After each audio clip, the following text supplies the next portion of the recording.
Hi friends, bounce back ఛానల్కి స్వాగతం. పోటీ పరీక్షలకు ప్రిపేర్ అవుతున్న అభ్యర్థులు ప్రిపరేషన్ మధ్యలో రకరకాల కారణాల వల్ల ప్రిపరేషన్ ఆగిపోవడము, ప్రిపరేషన్ వెనుకబడిపోవడము, లేదంటే ఒక డిప్రెషన్లోకి డిస్కరేజ్మెంట్లోకి వెళ్ళిపోవడం అయితే జరుగుతుంటుంది. 80 to 90% ఆఫ్ ది ఆస్పిరెన్సీ సమస్యను ఎదుర్కొంటుంటారు. అయితే ఈ సందర్భంలో ప్రస్తుతం ఉన్నటువంటి పరిస్థితుల్లో కూడా చాలామంది అభ్యర్థులు ఒక మంచి మోటివేషనల్ వీడియో చేయండి, మమ్మల్ని కొంత ఉత్తేజపరచండి, మా ప్రిపరేషన్లో అనేక రకాలుగా సమస్యలు ఎదుర్కొంటున్నాము, చాలా సందర్భాలలో వెనుకబడిపోతున్నాం అని చెప్పేసి రిక్వెస్ట్ చేస్తున్నారు. అయితే ఈ మోటివేషనల్ వీడియో చేద్దాము అనుకున్నటువంటి సందర్భంలోనే ఒక మంచి కంటెంట్, ఎక్సలెంట్ కంటెంట్ అయితే మనకు దొరకడం జరిగింది. అయితే ఇది వచ్చేసి ఈ కంటెంట్, ఈ కాన్సెప్ట్, అదేవిధంగా ఈ వీడియో అనేది రెగ్యులర్ వీడియోస్కి కాస్త భిన్నంగా ఉంటుంది.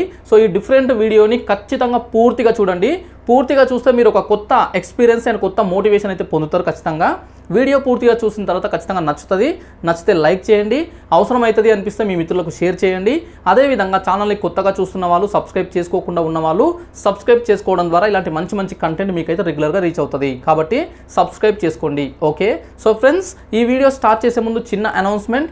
మన బౌన్స్ బ్యాక్ ఛానల్ యాప్లో నేను అందిస్తున్నటువంటి రకరకాల కోర్సెస్ పైన ఇప్పుడున్నటువంటి డిస్కౌంట్స్ అంటే 50 to 90% డిస్కౌంట్స్ అనేటివి రేపటితో ముగుస్తున్నాయి. కాబట్టి లాస్ట్ ఇంటిమేషన్ అయితే ఇవ్వడం జరుగుతుంది.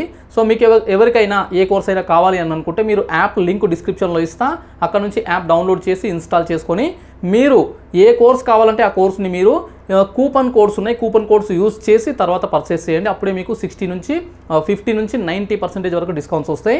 For example group 2 full course ఉంది, గ్రూప్ 2, గ్రూప్ 3 ఫుల్ కోర్స్. ఈ ఫుల్ కోర్స్ వచ్చేసి 4000 రూపాయలు ఉంటుంది, 4000 ప్రైస్. అయితే మీరు కూపన్ కోడ్ అనేది యూజ్ చేస్తే కనుక 90% డిస్కౌంట్ వస్తుంది. కాబట్టి 400 రూపీస్కి మాత్రమే మీకు తక్కువ ప్రైజెస్లో మీకు అవైలబుల్ ఉంటుంది.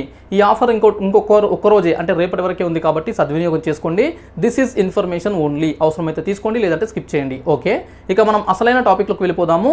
ఫ్రెండ్స్, మీకు ఒక రకమైన బూస్టింగ్ ఇవ్వడం కోసం నేను ఈ కొత్త కాన్సెప్ట్ని కొత్త విధంగా మీకు చెప్పే ప్రయత్నం అయితే చేస్తున్నా. ఓకే, ఫ్రెండ్స్, ప్రస్తుతము మనకు ఐపీఎల్, ఇండియన్ ప్రీమియర్ లీగ్ అనేది ఒకటి నడుస్తుంది. ఎవ్రీ ఇయర్ మనకి సమ్మర్ టైంలో జరిగేటువంటి ఒక గొప్ప, ప్రపంచంలోనే చాలా క్రేజ్ ఉన్నటువంటి ఒక క్రికెట్ లీగ్ ఇది. అయితే ఇందులో ఒక అంశము అంటే ఒక జట్టుకు సంబంధించినటువంటి ఒక అంశం అనేది మొత్తం దేశం మొత్తమే కాదు, ప్రపంచం మొత్తం కూడా ప్రస్తుతం ట్రెండింగ్ ఉంది. అదేంటో మీరు రెగ్యులర్గా క్రికెట్ చూసే వాళ్ళకి ఇప్పటికీ అర్థమై ఉంటుంది.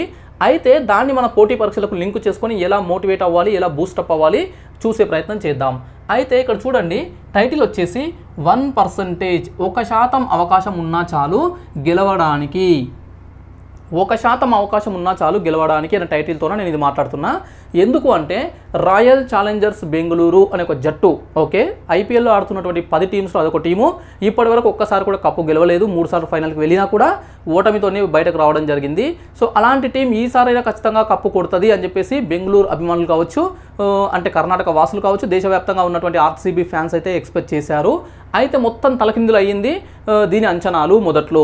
తర్వాత ఎలా పుంజుకుంది అనేది మనకు అందరికి తెలిసింది. దాన్ని కొంత మనము డెప్త్గా చూసే ప్రయత్నం చేద్దాం. అయితే 1% అవకాశం ఉన్నా చాలు గెలవడానికి.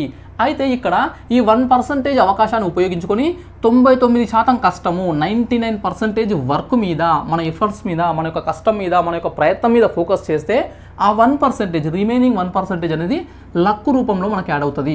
99% work plus 1% luck is equal to success. ఇది క్రికెట్లోనే కాదు, పోటీ పరీక్షలలో కూడా వర్కౌట్ అవుతుంది, పోటీ పరీక్షలు కూడా వర్తిస్తుంది. అదేవిధంగా ఏ ఎగ్జామ్కైనా, ఓకే, అదేవిధంగా ఏ అంశానికైనా, జీవితంలో ఏ అంశానికైనా, ఏ రకమైన నిర్ణయానికైనా ఇది ఖచ్చితంగా ఈ 99% వర్క్ చేస్తే 1% లక్ అయితే యాడ్ అవుతుంది. ఎలాగో ఒకసారి చూసే ప్రయత్నం చేద్దాం.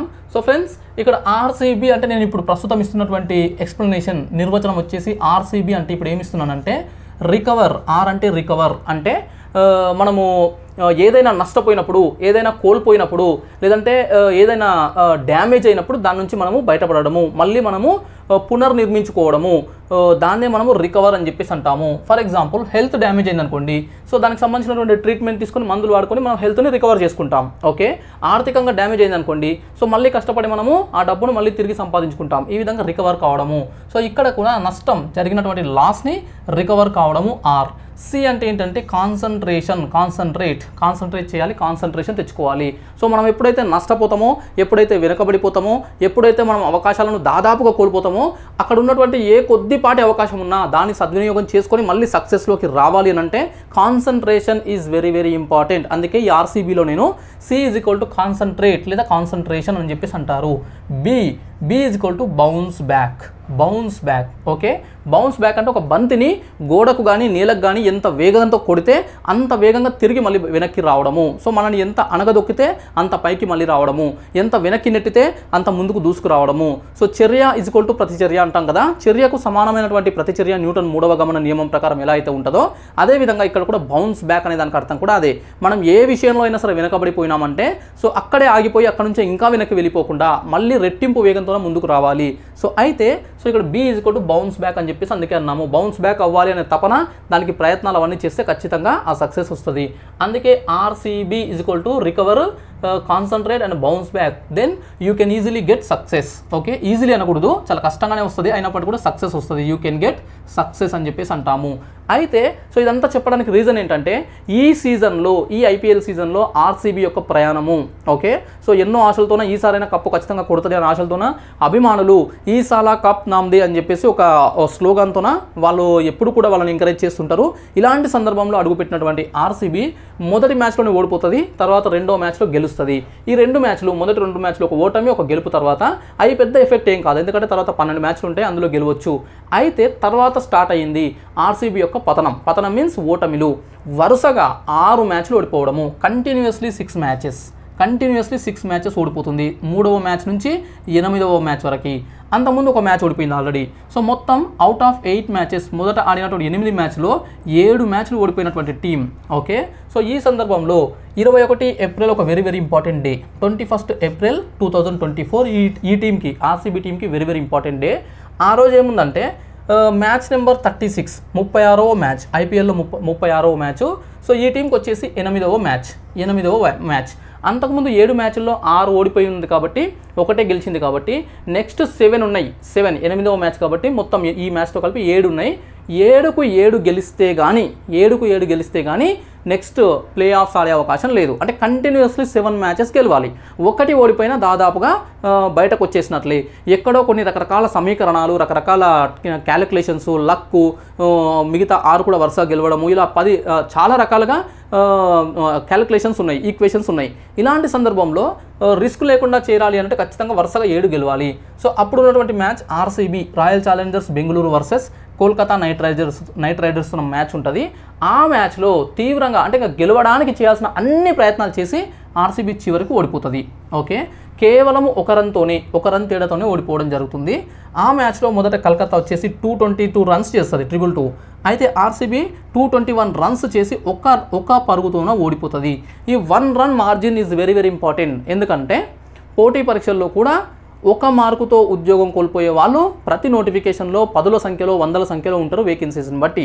ఫర్ ఎగ్జాంపుల్ కానిస్టేబుల్ లాంటి ఉద్యోగాలు అయితే 16-17 వేల ఉద్యోగాలు వస్తాయి కదా, అందులో కనీసం ఒక 100 మంది అయినా 1 మార్కుతో ఉద్యోగం పోయిన వాళ్ళు ఉంటారు. 100 ఎందుకు, ఇంకెక్కువ మంది ఉంటారు. అదేవిధంగా గ్రూప్ 4 లాంటి ఎగ్జామ్స్ 100,000 సంఖ్యలో ఉద్యోగాలు ఉంటే 100 మంది 1 మార్కు మార్జిన్తోనే ఓడిపోతారు. సో ఇది ఎందుకు అని అంటే రకరకాల కారణాలు ఉంటాయి. ఒకటి అనే మార్జిన్తోనే ఓడిపోవడము, ఫెయిల్యూర్ అవ్వడము. కాబట్టి అందుకే దీన్ని ఇంత పర్టికులర్గా హైలైట్ చేసి చెప్తున్నా. సో 1 రన్ మార్జిన్ అయిపోయింది.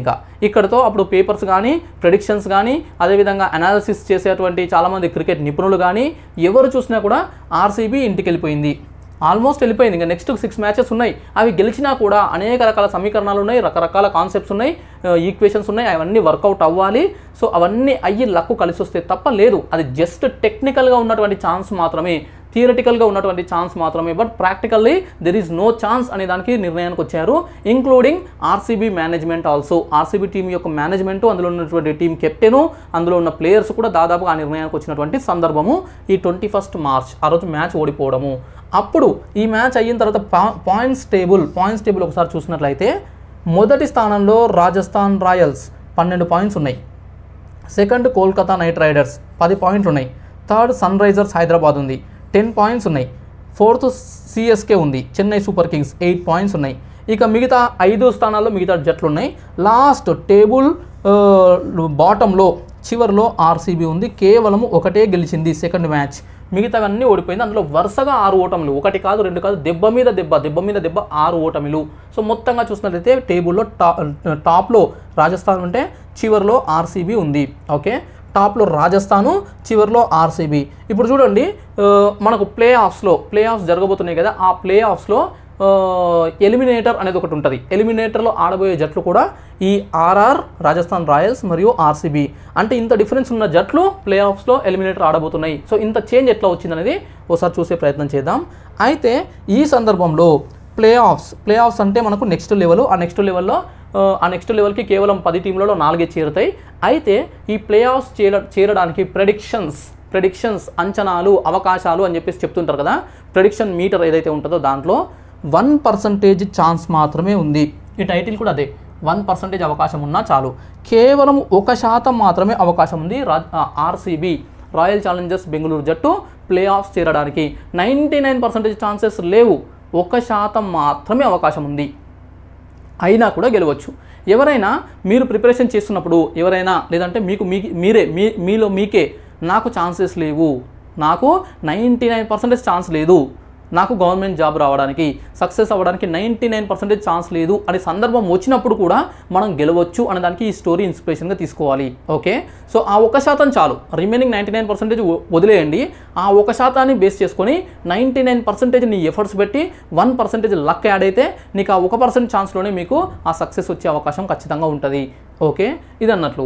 అయితే ఇక్కడ ఈ సందర్భంలో ఆర్సీబీ 8 మ్యాచ్లు ఆడి 1 గెలిచి 7 ఓడిపోయి, అందులో వరుసగా 6 ఓడిపోయి 2 పాయింట్లతో ఉండి నెట్ రన్ రేట్, ఒక కాన్సెప్ట్ ఉంటుంది నెట్ రన్ రేట్ అని, నెట్ రన్ రేట్ -1.046 ఉంది.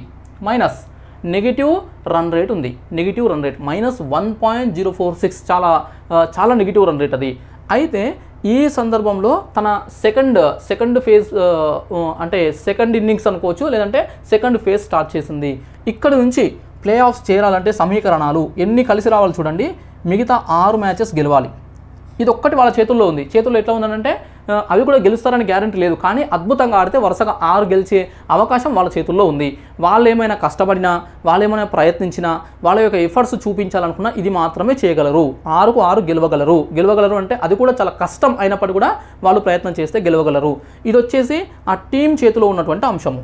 6 మ్యాచెస్ కూడా భారీగా విజయాలు సాధించాలి. భారీ విజయాలు, జస్ట్ గెలిచినామంటే సరిపోదు, ఎందుకు, రన్ రేట్ నెగిటివ్లో ఉంది కాబట్టి ప్రతిదీ కూడా మంచి మార్జిన్తో గెలవాల్సి ఉంటుంది. కాబట్టి నార్మల్గా గెలిస్తే సరిపోదు, చాలా భారీ గెలుపులు అనేటివి ఉండాల్సి ఉంది. నెక్స్ట్, నెట్ రన్ రేట్ని పాజిటివ్గా మార్చుకోవాలి. సో నెట్ రన్ రేట్ పాజిటివ్గా మారాలంటే ఈ భారీ విజయాలు ఖచ్చితంగా అవసరము. దీంతో పాటు ఇవి వీళ్ళ చేతుల్లో ఉన్నాయి, వీళ్ళు ప్రయత్నం చేయొచ్చు, మ్యాచ్లు గెలవచ్చు, ప్రయత్నం చేస్తే భారీ విజయాలు సాధించవచ్చు, అద్భుతంగా ఆడితే రన్ రేట్ని పాజిటివ్గా తీసుకురావచ్చు వాళ్ళ పర్ఫార్మెన్స్ని బట్టి. కానీ వీళ్ళ చేతుల్లో లేనివి కూడా ఉన్నాయి. అవేంటంటే ఇతర జట్లు. ఇక్కడ రాజస్థాన్, కలకత్తా, హైదరాబాద్ ప్లే ఆఫ్స్ చేరుతాయని చెప్పేసి అప్పటికే డిసైడ్ అయ్యింది ఒక రకంగా, ఎందుకంటే మంచి విజయాలు సాధించినాయి అప్పటికే. మిగతా వాటిలో CSK, Chennai super Kings, Lucknow, Gujarat, Mumbai, DC, Punjab, ఇవన్నీ కూడా ఆర్సీబీ కంటే ముందున్నాయి. ఓకే, ఆర్సీబీ కంటే బెటర్ స్థాయిలో ఉన్నాయి. అవన్నిటిని వెనక్కి నెట్టుకుంటూ ముందుకు రావాలి. ఇక్కడ ఈ సీజన్లో వరెస్ట్గా ఆడినటువంటి ముంబై ఇండియన్స్ కూడా ఆ టైం కల్లా 7th, 8th పొజిషన్లో ఉంది, 3 విజయాలు సాధించింది. కానీ ఆర్సీబీ ఒకటే సాధించింది. అలాంటి సిచ్యువేషన్. ఈ సిచ్యువేషన్స్తో పాటు ఇది వీళ్ళ చేతుల్లో లేదు. సిఎస్కే ఓడిపోవాలి కొన్ని మ్యాచెస్, ఎల్ఎస్సీ ఓడిపోవాలి, గుజరాత్, ముంబై ఇండియన్స్, డీసీ, పంజాబ్, ఇవన్నీ కూడా కొన్ని మ్యాచెస్ ఓడిపోవాలి. వాళ్ళకు కూడా నెక్స్ట్ మ్యాచెస్లో 5కు 5, 7 ఉంటే 6, 8 ఉంటే 6, 5 ఇలా గెలవాల్సిన పరిస్థితి ఉంది. కానీ అలాంటి సిచ్యువేషన్లో అవి ఓడిపోవాలి అని చెప్పేసి కొన్ని ఈక్వేషన్స్ ఉన్నాయి. ఇది వీళ్ళు ఏం చేయలేరు.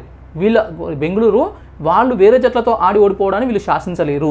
కానీ అది కలిసి వస్తుందా లేదా అని అంటే ఆ తర్వాత విషయం, వీళ్ళ ప్రయత్నం వీళ్ళు చేయాలి కాబట్టి చేశారు. నెక్స్ట్, దీనికి తోడు వర్షం పడకూడదు.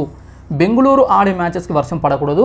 మిగతా జట్లు ఆడే మ్యాచెస్ ఉంటాయి కదా బెంగళూరు కాకుండా, వాటికి వర్షం పడాలి, కొన్నిటికి వర్షం పడాలి, క్యాన్సిల్ అవ్వాలి. అలాంటి వాటి వల్ల వీళ్ళు కొద్దిగా పాజిటివ్ ఉంటుంది. సో ఇవన్నీ కూడా అద్భుతాలు. అంటే ఇవేంటంటే మనము కొన్ని కళలు కంటాం కదా, కొన్ని కళలు, కొన్ని ఫ్యాంటసీస్ ఉంటాయి కదా, సో కొన్ని ఊహలు ఉంటాయి కదా, అలాంటి వాటిలోనూ మాత్రమే జరిగేటివి. ప్రాక్టికల్గా చాలా కష్టం అన్నటువంటి సిచ్యువేషన్స్.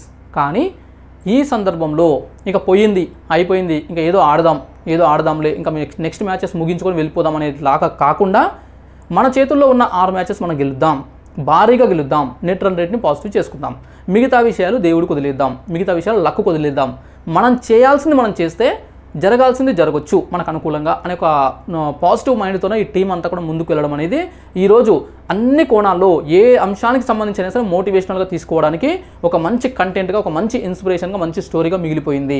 సో ఇక్కడ చూద్దాం. అయితే మొదటి 8 మ్యాచ్ల్లో 1 మాత్రమే గెలిచి 7 ఓడిపోయినటువంటి ఈ టీము తర్వాత వరుసగా ఆడిన మ్యాచెస్ ఎలా ఉన్నాయి రిజల్ట్స్ ఒకసారి చూస్తే అది మనకు అర్థమవుతుంది.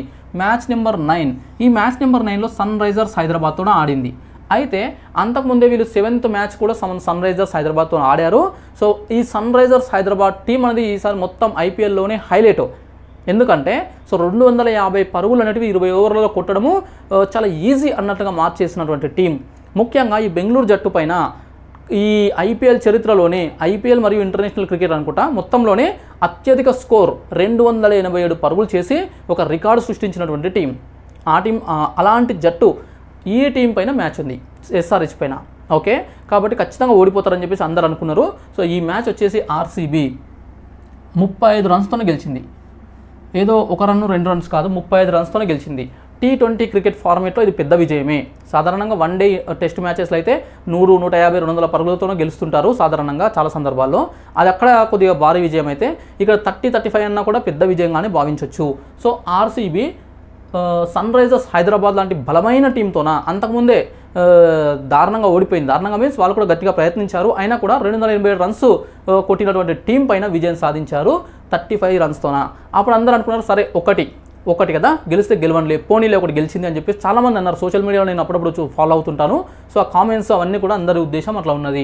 మ్యాచ్ నెంబర్ 10 గుజరాత్ ఈసారి కొంత బలహీనంగా ఉంది. ఆ టీం పైన 24 బాల్స్ అంటే చేజింగ్లో 24 బాల్స్ అంటే 4 ఓవర్లు ఉండగానే చేజింగ్ చేసి పడేశారు. నెక్స్ట్ మ్యాచ్ నెంబర్ 11 మళ్ళీ గుజరాత్తోనే ఉంది. ఈసారి కూడా ఆర్సీబీ విన్ అయ్యింది, వరుసగా 3వ విజయము. 38 రన్స్తో 38 బాల్స్ 38 బాల్స్ ఉండగానే అంటే 6 ఓవర్లకు పైగా మిగిలి ఉండగానే గుజరాత్ పైన మళ్ళీ గెలిచారు. తర్వాత మ్యాచ్ నెంబర్ 12 పంజాబ్ కూడా ఈసారి కాస్త కొద్దిగా బలహీనంగా ఉంది. ఈ జట్టు పైన ఆర్సీబీ విన్ అయింది 60 రన్స్ తేడాతోన భారీ విజయం. ఇవన్నీ కూడా వాళ్ళ రన్ రేట్ పాజిటివ్ అవ్వడానికి ఉపయోగపడ్డాయి, నెగిటివ్ నుంచి పాజిటివ్కి రావడానికి. ఒకవేళ రన్ రేట్ పాజిటివ్లోకి రాకపోతే చెన్నై సూపర్ కింగ్స్ ఇప్పుడు ప్లే ఆఫ్స్లో ఉండేది. ఇది next match number 13 Delhi Capitals. ఇది 2 టీమ్స్కి ఇంపార్టెంట్, అటు ఢిల్లీకి ఇంపార్టెంటే, ఇటు వీళ్ళకి కూడా ఇంపార్టెంటే. ఈ మ్యాచ్లో ఆర్సీబీ 47 రన్స్తోనే గెలిచింది, 47 రన్స్. ఇది కూడా భారీ విజయమే.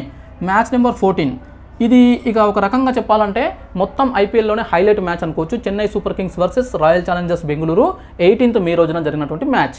ఈ మ్యాచ్ ఖచ్చితంగా జరగాలి, వర్షం పడకూడదు. ఒకవేళ వర్షం పడి కాస్త అడ్డంకి వచ్చినా కొన్ని తక్కువ ఓవర్లతో అయినా మ్యాచ్ అయితే కంప్లీట్ అవ్వాలి. అందులో భారీగా విజయం సాధించాలి. భారీగా మీన్స్ మినిమం 18 రన్స్ మార్జిన్తోన, లేదంటే 11 బాల్స్ మిగిలి ఉండగానే లక్ష్యాన్ని ఛేదించాలి. ఇలాంటి కొన్ని రకాల సమీకరణాలు ఉన్నాయి. అప్పుడే సిఎస్కేని వెనక్కి పంపించి వీళ్ళు ప్లే ఆఫ్స్కి వెళ్తారు. ఇలాంటి సందర్భంలో ఆర్సీబీ మ్యాచ్ విన్ అయింది, అది కూడా 27 రన్స్తోన. ఈ మ్యాచ్లో వర్షం పడే సూచనలు అంతకుముందు వారం రోజుల నుంచే ప్రెడిక్షన్స్ ఉన్నాయి. ఖచ్చితంగా ఆ రోజు వర్షం పడుతుంది అని చెప్పేసి అందరూ కూడా మ్యాచ్ క్యాన్సిల్ అవుతుంది అనుకున్నారు. సో ఆ రోజు అనుకున్నట్లుగానే మ్యాచ్ మధ్యలో 3 అవర్స్ అయిన తర్వాత వర్షం కూడా స్టార్ట్ అయింది, కానీ కొంతసేపు పడి వెలిసిపోయింది, మళ్ళీ రాలేదు. సో ఇవన్నీ విజయాలు వీళ్ళు భారీగా గెలిచారు. ఇది వీళ్ళ చేతుల్లో ఉన్న పని. అయితే వీళ్ళ కష్టాన్ని 99% మొత్తం వీళ్ళ వర్క్ చేయాల్సిన వర్క్ చేశారు, 1% లక్కు వదిలేశారు.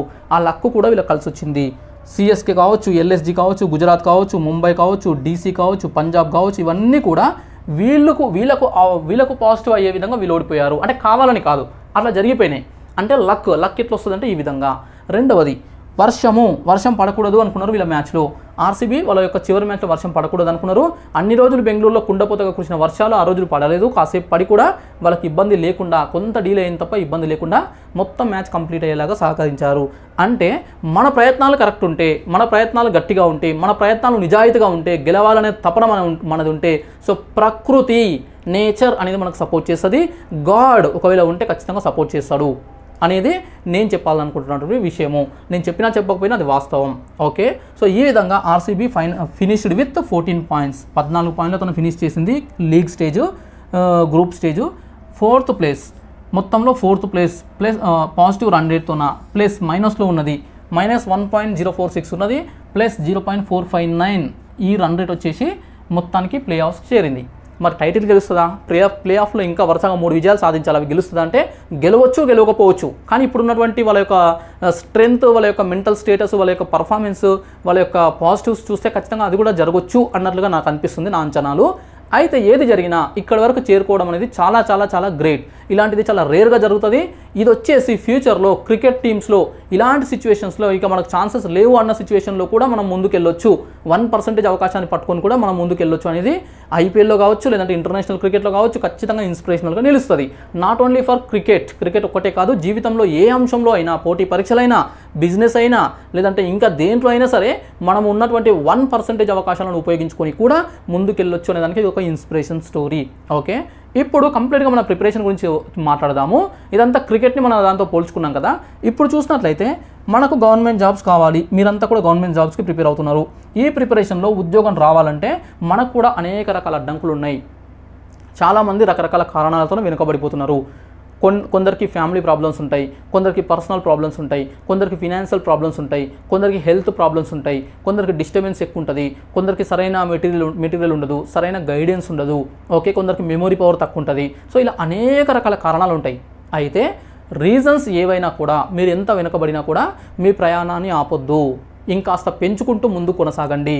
సో అందుకే ప్రిపరేషన్ని కాన్ఫిడెంట్గా చేయండి. మీరు గెలుస్తారా ఓడిపోతారా తర్వాత విషయం.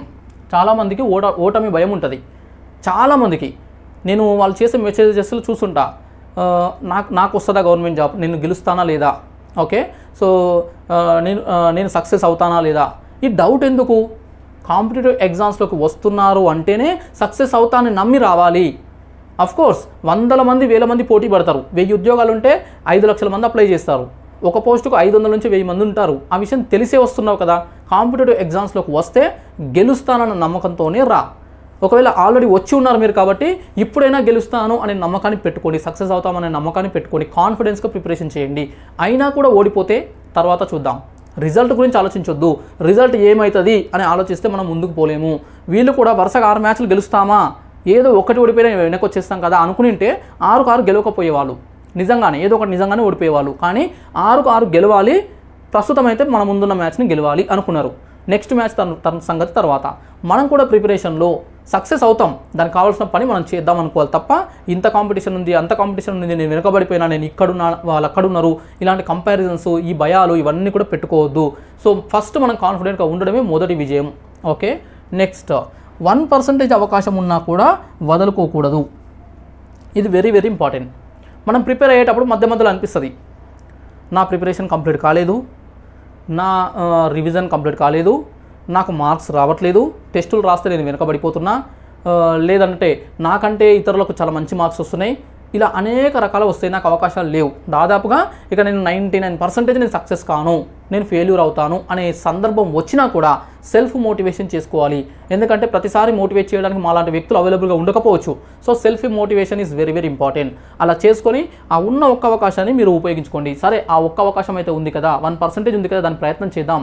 రాకపోతే వదిలేయండి. రాకపోతే ఇక్కడ మనకు అవకాశాలు తక్కువ ఉన్నప్పుడు, చాలా చాలా తక్కువ ఉన్నప్పుడు ప్రయత్నం చేయడంలో తప్పు లేదు. గెలిస్తే అదొక అద్భుతం, ఓడిపోతే అది ఊహించిందే. ఓకే, అందరూ ఊహించిందే, నేను కూడా ఊహించిందే కాబట్టి అదే జరిగింది అనుకోవచ్చు. సక్సెస్ అయితే అదొక ఇన్స్పిరేషనల్ స్టోరీగా మిగులుతుంది.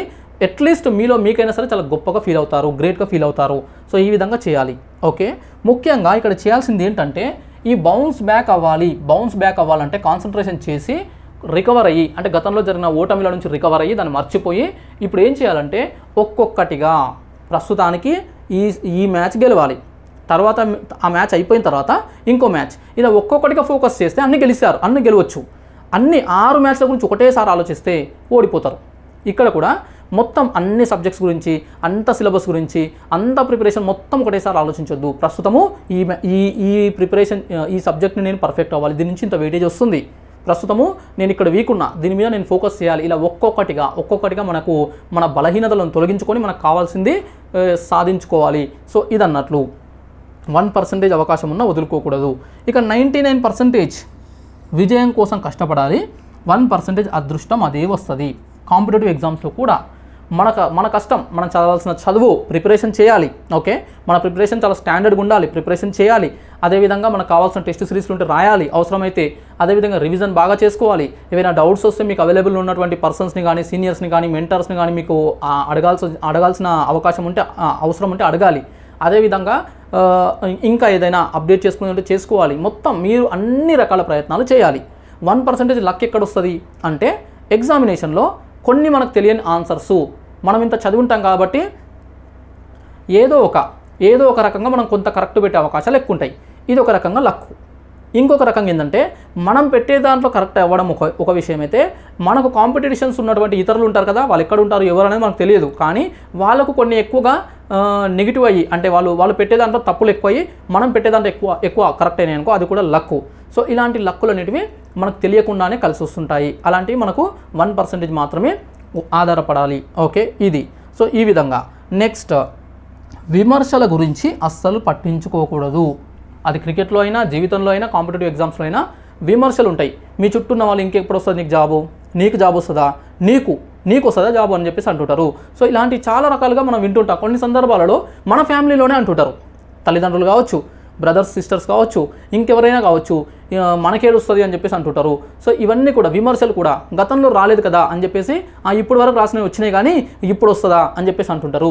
ఇవన్నీ పట్టించుకోవద్దు. Don't take that criticism. Okay, criticise చేస్తారు కదా, ఆ విమర్శలు ఉంటాయి కదా, సీరియస్గా తీసుకోకూడదు. ఓకే, వాటిని పక్కన పెట్టేసి వాళ్ళు అనుకోని వాళ్ళ ఇష్టం. ఎందుకంటే వాళ్ళకి తెలియదు, వాళ్ళకి అవగాహన లేదు, లేదంటే వాళ్ళకి ఏదైనా కోపం కూడా ఉండొచ్చు నీ మీద, ఏదైనా ఉండొచ్చు, what ever the reasons maybe. But you must focus only on your preparation, only on your performance, అంతే తప్ప వాటి మీద కాదు. విమర్శలను అస్సలు పట్టించుకోకూడదు. ప్రస్తుతము సోషల్ మీడియా యాక్సెస్ ఎక్కువ ఉంది కాబట్టి మనం ఎంత బెస్ట్గా ఉన్నా, మనం ఎంత టాప్లో ఉన్నా, మనం ఎంత పాజిటివ్గా ఉన్నా, నెగిటివ్ పీపుల్ ఎక్కువ ఉన్నారు సమాజంలో. కాబట్టి నెగిటివిటీ ఎక్కువ ఉంటుంది. ఓకే, సో ఒక మంచి మోటివేషనల్ వీడియో ఇప్పుడు చేస్తున్నా కదా, దీనికి వచ్చే వ్యూస్ కూడా తక్కువ ఉంటాయి. ఎందుకంటే మంచిని గ్రహించే వాళ్ళు తక్కువ ఉంటారు. అదే ఏదైనా మసాలా వీడియో చేసి వదిలేను అనుకోండి నేను, సో ఏదైనా మంచి స్టోరీసో లేకపోతే ఏదో ఒకటి చేశాను అనుకోండి, ఏదో క్రిటిసిజం కానీ, ఎవరినో ఒకరిని ట్రోల్ చేయడం కానీ చేసి వీడియో పెడితే కనీసం దీనికి ఒక 5 times వ్యూస్ వస్తాయి. అంటే సమాజంలో చెత్త విధవలు ఎక్కువ ఉన్నారు. ఓకే, సో ఇలా అనకూడదు, బట్ దేనికి పనికిరాని వాళ్ళు, నెగిటివ్గా మాట్లాడే వాళ్ళు చాలా ఎక్కువ ఉంటారు. కాబట్టి వాళ్ళ గురించి పట్టించుకోకూడదు. ముఖ్యంగా విమర్శించే వాళ్ళు, మిమ్మల్ని విమర్శించే వాళ్ళ గురించి పట్టించుకోకండి, మీ ప్రిపరేషన్ చేయండి. ఓకే, అప్పుడే 1% ఛాన్సెస్ని 99% కష్టంతో 100%కి తీసుకురావచ్చు. ఓకే, చూడండి ఇక్కడ ఆర్సీబీ విషయంలో తీసుకుంటే ఫస్ట్ 8లో 7 ఓడిపోయింది, నెక్స్ట్ 6 గెలిచింది. మరి ఏంటి డిఫరెన్స్ అంటే ఫస్ట్ 8లో 7 ఓడిపోయిన దాంట్లో విరాట్ కోహ్లీ స్టాండర్డ్గా పర్ఫార్మెన్స్ చేస్తున్నాడు, ప్రతి మ్యాచ్లో రన్స్ కొడుతున్నాడు, సెంచరీ కూడా కొట్టిండు, అయినా ఓడిపోయింది. ఓకే, ఫ్యాప్ డూప్లెసిస్ కొంతవరకు ఆడుతున్నాడు, చివరిలో దినేష్ కార్తిక్ ఆడుతున్నాడు. మిగతా వాళ్ళలో బ్యాట్స్మెన్స్ మ్యాక్స్వెల్ కానీ ఇతరులు కానీ సరిగా ఆడట్లేదు, బౌలర్స్ చెత్తగా బౌలింగ్ ఇస్తున్నారు, ఏది కలిసి రావట్లేదు, ఎవరి పర్ఫార్మెన్స్ బాగాలేదు, ఓన్లీ 2 లేదా 3 ఆడుతున్నారు. ఓకే, అదే సెకండ్ ఫేజ్కి వచ్చేవరకు, లాస్ట్ 6 మ్యాచెస్ వచ్చేవరకు డూప్లెసిస్, కోహ్లీ ఇప్పుడు కూడా ఆడుతున్నాడు, ఇంకా కొంత బెటర్గా ఆడుతున్నాడు, అంటే ఎక్కువ స్ట్రైక్ రేట్తో ఆడడం మొదలుపెట్టాడు. దానికి తోడు మధ్యలో రజత్ పటిదార్ కావచ్చు, గ్రీన్ కావచ్చు, విల్ జాక్స్ కావచ్చు, ఇలా ప్రతి ఒక్కరు కూడా ఫామ్లోకి వచ్చి ప్రతి ఒక్కరు కూడా వాళ్ళ యొక్క పర్ఫార్మెన్స్, బౌలర్స్ కూడా మంచి పర్ఫార్మెన్స్ అందరూ చేశారు. సో అందరు కష్టపడితే టీం విజయమైంది, ఒకరిద్దరు చేస్తే విజయం కాలేదు. అందుకే నేను మన టెలిగ్రామ్ గ్రూప్ ఉంటుంది, మీరు అవసరమైతే జాయిన్ అవ్వండి, లింక్ కూడా డిస్క్రిప్షన్లో ఇస్తా. ఇలాంటి అనేక మోటివేషనల్ స్టోరీస్ పెడుతుంటా. నేను ఒకటి క్రికెట్తో కంపేర్ చేసి ఆల్రెడీ పెట్టిన. ఒక టీంలో 11 మంది బ్యాట్స్మెన్స్ ఎలా ఉంటారో, 2 ఓపెనర్స్, 3 స్పెషలిస్ట్ బ్యాట్స్మెన్స్, అందులో ఒక వికెట్ కీపరు, అదేవిధంగా 2 allrounders, 2 spin bowlers, 2 fast bowlers ఏ విధంగా అయితే ఇంపార్టెంటో మనకు కూడా కాంపిటేటివ్ ఎగ్జామ్స్లో సబ్జెక్ట్స్ కూడా ఆ విధంగా డివైడ్ చేసి నేను ఒక మెసేజ్ పెట్టిన. అందులో కనీసం 6 నుంచి 7 మంది, క్రికెట్లో 6 నుంచి 7 మంది, 11 మందిలో 6 to 7 మెంబర్స్ క్లిక్ అయితే మ్యాచ్ గెలుస్తారు. ఇక్కడ కూడా 6 to 7 సబ్జెక్ట్స్ మనం పర్ఫెక్ట్ అయ్యి మిగతా వాటి మీద నార్మల్గా చదివినా కూడా సక్సెస్ అవుతాం. సో ఇలాంటివన్నీ కూడా మనము కొంత మనకు మనమే తయారు చేసుకుంటే ఈజీ అవుతుంది. సో ఈ విధంగా మనము ముందుకెళ్లాల్సి ఉంటుంది. So this is completely comparison and analysis and motivation about cricket and competitive exams. క్రికెట్ని కాంపిటేటివ్ ఎగ్జామ్స్తో పోల్చి ఒక కొత్త ప్రయత్నం చేసిన మీకు క్రికెట్ పరిజ్ఞానం ఉన్న వాళ్ళకైతే పర్ఫెక్ట్గా మ్యాచ్ అయి ఉంటుంది, అర్థమైంటుంది. క్రికెట్ తెలియని వాళ్ళకు కూడా సింపుల్గా చెప్పేది ఏంటంటే, మనము ఓడిపోతూ ఉన్నా కూడా గెలవాలి అనే తపన, దానికి కావాల్సిన కష్టము, ఇవి మన దగ్గర ఉంటే కొంత లక్ కూడా యాడ్ అవుతుంది, మనం అద్భుతాలు సృష్టించవచ్చు. ఓకే, ఇప్పుడు లాస్ట్కి ఒక డౌట్ వస్తుంది, ఇది అదృష్టం కదా సార్, ఇది అద్భుతాలు ఎప్పుడో ఒకటి జరుగుతాయి, మరి నా జీవితంలో కూడా అలా జరుగుతుందని గ్యారంటీ ఏంటి? సాధారణంగా నువ్వు చేసే ప్రయత్నం నువ్వు చేస్తే ఆ అద్భుతం జరుగుతుందా జరగదా అనేది తర్వాత విషయం. చెప్పలేము. ఆ 1000,00,000 మందిలో అదృష్టం నీకే జరగచ్చు. కాబట్టి సో ఫస్ట్ నీ చేతిలో ఉన్న దాని మీద నువ్వు ఫోకస్ చేయి, తర్వాత విషయం తర్వాత సంగతి. Okay, I wish you all the best. So friends, ఇంకా మంచి మంచి వీడియోస్తో మళ్ళీ కలుస్తుంటాను. అందుకే ఛానల్ అయితే సబ్స్క్రైబ్ చేసుకోండి. చూస్తూనే ఉండండి bounce back channel. Thank you so much.